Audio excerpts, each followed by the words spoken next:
रतलाम में करीब 2 साल से केंद्रीय सहकारी बैंक का चलित एटीएम वाहन बेकार पड़ा हुआ है।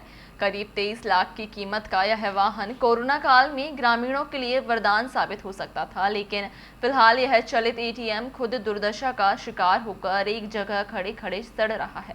इस वाहन को लेकर युवा कांग्रेस अध्यक्ष किसान नेता किशन सिंघाड़े ने जिला प्रशासन को शिकायत भी की है, लेकिन सहकारी बैंक के प्रशासक परमानंद गोडरिया ने बताया कि लंबे समय से इस चलित एटीएम वाहन को लेकर नाबार्ड से अनुमति नहीं मिल रही है।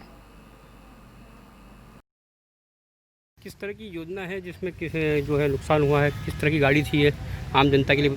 मध्य प्रदेश शासन की जो योजना है जिसमें किसानों की सुविधा के लिए शासन की तरफ से एक योजना है कि एटीएम जो घर घर सुविधा के लिए या ग्रामीण क्षेत्र में हाट बाज़ार में जो शासन की योजना एक गाड़ी दी जाती है शासन द्वारा, कम से कम 35 से 40 लाख रुपए का वाहन है जो कहीं 3-4 वर्षों से सर्किट हाउस में ही पड़ा है, जिससे किसानों की सुविधा के लिए दिया गया था।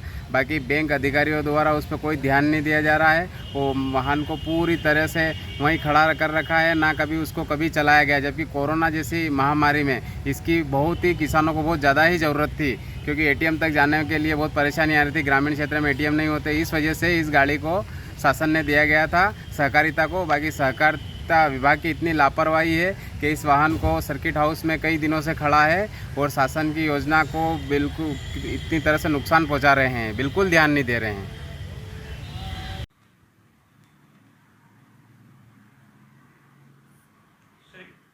जो है एटीएम मशीन किस उपयोग के लिए शासन द्वारा आई गई थी और अभी तक उसका उपयोग नहीं हो पाया, क्या तकनीकी त्रुटि है या चलित एटीएम मशीन नाबार्ड से दी थी सब्सिडी के रूप में, और उसमें बैंक का कुछ पैसा लगा था।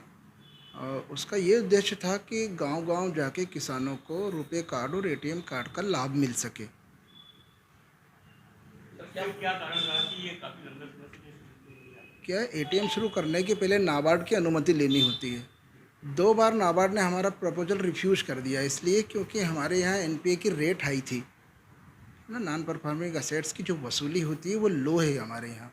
हमने तीसरी बार फिर प्रस्ताव भेजा है, अब की बार मंजूर हो जाएगा तो हम वैन चला देंगे। कितना समय हो गया सर कि मंजूर नहीं हो पाई?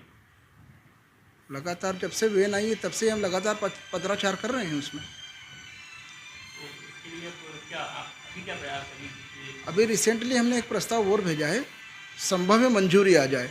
मंजूरी आ जाएगी तो हम वैन चालू कर लेंगे। नाबार्ड विभाग के अधिकारी साथ जो चर्चा हुई थी उन्होंने क्या? हाँ, उन्होंने जो क्वेरी लगाई थी हमने उस क्वेरी का निराकरण करके प्रस्ताव फिर से बना के भेजा है। क्या क्वेरी लगाई थी?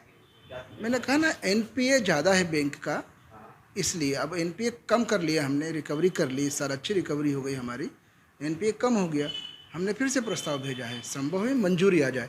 कब तक चलने का? मंजूरी के बाद हम तत्काल चला देंगे। क्या कुछ लागत की वजह से ये मशीन जो है वाहन